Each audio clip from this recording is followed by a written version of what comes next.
quando se fala em um protegido, a gente está se referindo tanto à proteção da justiça, já que ele é um homem, um apoio importante que pode se milindrar, né, segundo o ex-juiz Sérgio Moro, hoje ministro da Justiça, mas também há uma proteção pela imprensa, que não quer divulgar esse tipo de informação sobre propriedades rurais e especulação imobiliária referente ao Fernando Henrique Cardoso.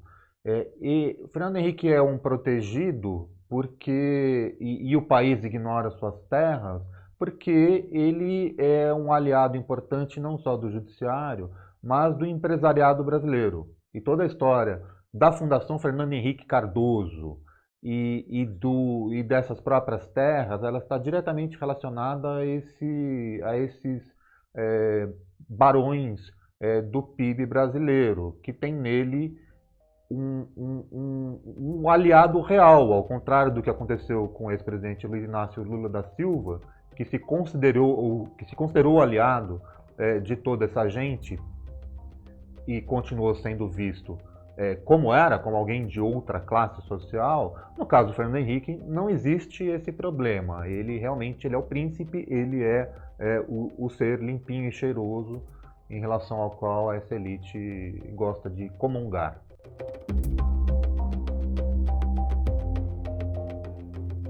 Não são milhares de hectares. É claro que aqui em São Paulo, algumas centenas de hectares já são significativas. No caso, ele e os filhos adquiriram essas duas fazendas em Botucatu em 2012, por meio de uma empresa chamada Goitacazes Participações. Era uma fazenda de 36 hectares e outra de 205 hectares. O que chama a atenção são as circunstâncias. Primeiro, é uma área de mananciais. Segundo, houve uma desapropriação da fazenda menor por ser área de mananciais, exatamente para se construir uma represa, a represa do Rio Pardo. É uma região muito bonita do estado de São Paulo, por sinal. O que acontece quando a prefeitura tucana de Botucatu faz uma desapropriação por R$5, uma terra que custara 600 mil em 2012? A terra remanescente de 205 hectares, ou seja, 60 vezes o tamanho do sítio de Atibaia atribuído ao Lula, essa terra remanescente de 205 hectares, ela é valorizada, seja porque se permitirá irrigação, será construída uma represa, seja porque faz parte do projeto da represa do Rio Pardo, pela Prefeitura Tucana de Botucatu, construir ali chácaras de lazer. E há uma pressão até do Jovelino Mineiro, aquele que a ex-namorada do FHC, Miriam Dutra, chama de operador do FHC, há uma pressão até para que não só sejam construídas chácaras, mas lotes mesmo, lotes urbanos. Ou seja, o que era rural vira urbano. Então, a fazenda remanescente custou 3 milhões e 600, ela passará a valer dezenas de milhões, ou mais de centenas de milhões de reais.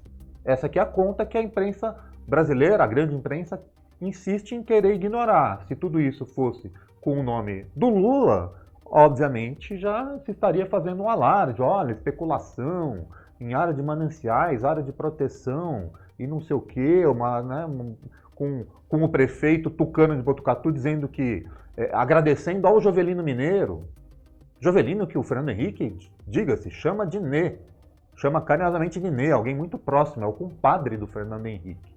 Então essa coisa seletiva, escandaliza-se neste país seletivamente.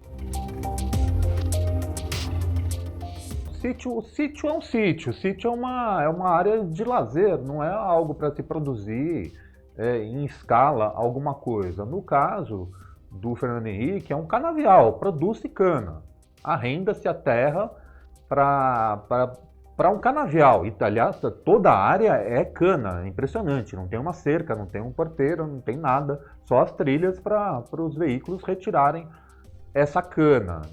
Insisto, numa área de mananciais, a cana e a área de mananciais não são aliados necessariamente, né?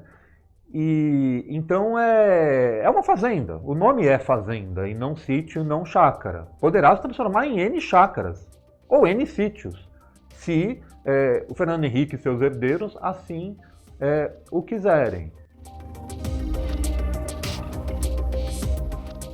Começa com o ex-ministro Sérgio Mota, que foi o piloto da privatização das telecomunicações durante o governo Fernando Henrique. Ele já mexia com fazenda aqui em São Paulo e comprou com Fernando Henrique a fazenda em Buritis, Minas Gerais. É Minas, mas muito próximo de Brasília. Diz novamente a Miriam Dutra que ele comprou aquilo para passar fim de semana com ela, mas de qualquer modo eles realmente produziam e já sob a administração do Jovelino Mineiro, sociedade de Sérgio Mota com Fernando Henrique, depois com Vilma Mota, quando o Sérgio morre, e depois dos filhos de Fernando Henrique, dos 3 primeiros filhos, Paulo Henrique, Luciana e Beatriz Cardoso, com o Jovelino Mineiro. Mas mesmo enquanto o Sérgio Mota estava vivo, Fernando Henrique já produzia gado, touros brancos, e vendia em uma fazenda em São Paulo da família do Jovelino Mineiro, que era genro do ex-governador biônico Roberto de Abreu Sodré, apoiador do golpe de 64, por exemplo. Então é algo que vem do tempo em que Fernando Henrique vivia em Brasília e do tempo em que ele recebeu no Palácio da Alvorada com o Ney.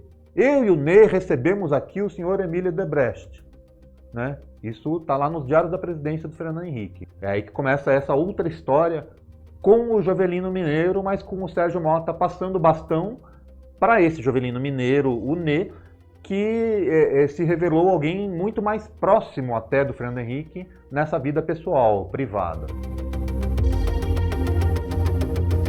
Buritis foi vendida logo depois do fim do governo Fernando Henrique, por alguns milhões. Não me recordo o valor exato, mas está no livro, e essa compra de uma fazenda em Botucatu só ocorre em 2012, então tem um hiato agropecuário nessa trajetória do Fernando Henrique. Tem uma curiosidade em relação a isso, que em 2012, essa empresa agropecuária de Fernando Henrique Filhos compra as 2 fazendas em Botucatu, em terras contíguas às antigas terras de Jovelino Mineiro, vendidas por um grupo holandês.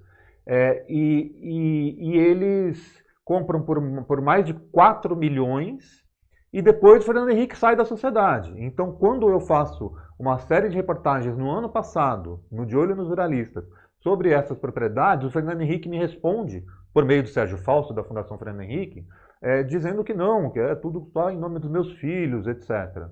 Em 4 de junho deste ano, 2019, ele volta a ser sócio e o principal sócio dessas terras, em pleno processo de especulação imobiliária em Botucatu. Para ganhar dinheiro, e não só com cana.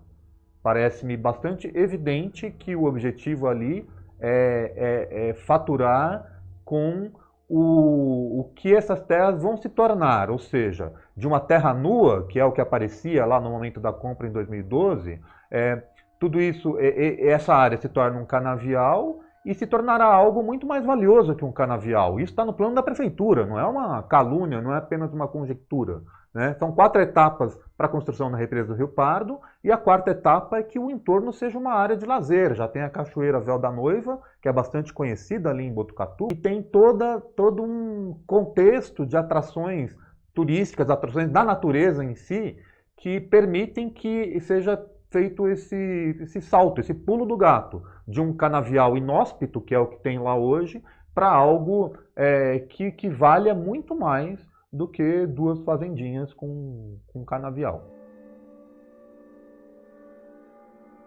O Fernando Henrique já aparecia no meu livro anterior, de 2012, que se chama A Partir da Terra, da editora Contexto, mas aparecia de passagem porque o livro ele fala de centenas de políticos, fala de um sistema político ruralista a partir de uma base de dados muito grande.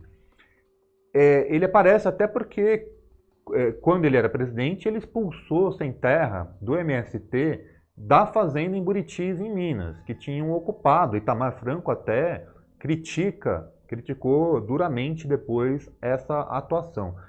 Ahn, a própria existência do livro O Protegido, ela deriva desse livro anterior, porque no meio do caminho você tem o De Olho nos Ruralistas, que é um filho direto do Partido da Terra. Então a ideia de se construir um observatório sobre agronegócio no Brasil, ela vem de um ciclo de debates sobre o Partido da Terra, e a série sobre o Fernando Henrique, em 2018, foi uma das reportagens especiais feitas nesse observatório. Em Minas, ele se comportou como mais um coronel, inclusive se utilizando do poder político explícito, como a gente acabou de ver, com despejo pelo exército. No caso do Canavial em Botucatu, essa influência política ocorre de maneira mais discreta e, e disfarçada. Tanto que a imprensa não deu nada sobre o Canavial ainda em Botucatu e noticiava o que acontecia em Minas, até porque tinha ocupação do MST. Então, o MST ainda não ocupou nenhuma vez o Canavial em Botucatu, certo? E essa operação política, ela se dá por meio da Prefeitura de Botucatu, tucana, Sabesp, dentro de um governo tucano, e por meio de Jovelino Mineiro. Então não é coincidência que o Canavial seja contíguo às antigas terras de Fernando Henrique, do Jovelino Mineiro, e não será tão estranho que o prefeito de Botucatu, Mário Pardini, tenha agradecido aos proprietários atuais que doaram terras para a construção da represa, simbolicamente, por R$ 5, inclusive, em nome do Jovelino Mineiro. O prefeito de Botucatu agradece o Jovelino Mineiro, mas por quê? O Jovelino não tem mais terras lá. As terras foram para o grupo holandês. As terras do Fernando Henrique supostamente são do Fernando Henrique. A não ser que a gente esteja diante de um caso como o de Paris, do apartamento em Paris, que é da família do Jovelino Mineiro, porque era do Roberto de Abreu Sodré, e que era utilizado pelo Fernando Henrique, e segundo a Miriam Dutra, é utilizado pelo Thomas Dutra, pelo filho dela, com o Fernando Henrique. Então a gente tem uma fronteira aí entre Jovelino Mineiro e Fernando Henrique, que é muito engraçada. Não é só fronteira entre o público e o privado, é entre o privado e o privado desses dois personagens. O Jovelino não quis dar entrevista. Eu tentei, deixei recados e tudo, mas não houve interesse em dar entrevista. Nem o Fernando Henrique deu diretamente. Ele emitiu uma nota por meio da Fundação FHC, por meio do Sérgio Fausto. Só isso. Mas Jovelino Mineiro, Moita, é um personagem que gosta muito de aparecer na mídia simpática a ele, tanto que é um dos fundadores do Terra Viva, que é o canal do agronegócio ligado à Band, ao Johnny Saad, mas inclusive canal utilizado para defesa de situações privadas, disputas ali, em Botucatu, inclusive, com Chico Graziano, que foi outro tucano notório, agora é bolsonarista, atuando em defesa dos interesses privados do Jovelino Mineiro e do Grupo Espírito Santo, outro, aliás, fundador do Instituto Fernando Henrique, lá atrás, outro que o Fernando Henrique recebeu no Palácio da Alvorada. Então, o Jovelino Mineiro, apesar de ser muito ativo mediaticamente, e nessa reportagem, onde ele é o segundo personagem principal atrás do Fernando Henrique, ele não quis aparecer.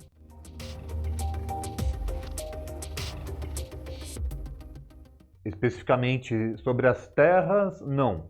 O que teve no ano passado foi a denúncia pelo Emílio Debrecht, na Lava Jato, transmitida em rede nacional, pela Globo, pelo Jornal Nacional, de que houve caixa 2 nas campanhas do Fernando Henrique, em várias campanhas do Fernando Henrique. Essa foi até uma das motivações para se fazer o livro, porque apesar do De Olho nos Ruralistas ter um recorte agropecuário em sua temática, eu achei que dava para levantar muita coisa, porque o Odebrecht também tem seu braço agropecuário, e foi aí, por sinal, que eu cheguei a todas as histórias do Jovelino Mineiro, que é o elo entre o Emílio e o Fernando Henrique. o Emílio Odebrecht e o Jovelino Mineiro são sócios de uma empresa de genética. Em uma assembleia em 2015, eles já foram representados pelo advogado do Fernando Henrique, senhor José de Oliveira Costa, e assim por diante.